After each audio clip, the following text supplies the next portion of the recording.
হঠাৎ করে ইচ্ছে হলো কবরস্থানে যাই। মার কথা খুব মনে পড়তেছিল, তাই ভাবলাম একটু কবরস্থান থেকে ঘুরে আসি ছেলেকে নিয়ে। আমার ছেলেও আসছে সাথে। আসলে এই পৃথিবীতে কেউ চিরস্থায়ী নয়, কারো না কারোর এক সময় যেতে হবেই। কেউ থাকবে না সারা জীবন, হয়তোবা কারোর আগে, হয়তোবা কারোর পরে। তবে মৃত্যু জিনিসটা কি সেটা আমি বুঝতে পারছি আমার মা মারা যাওয়ার পর।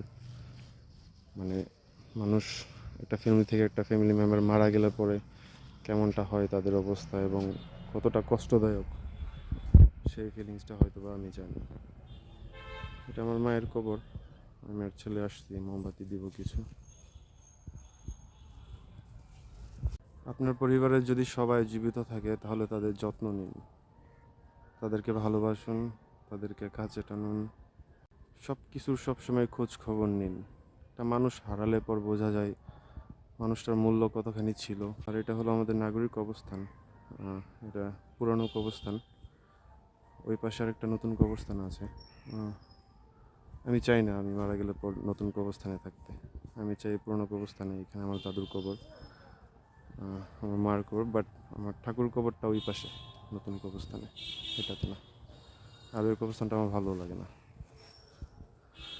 যাই হোক, সবার শেষ ঠিকানা। সবাই দোয়া রাখবেন, প্রার্থনা করবেন, ভালো থাকবেন।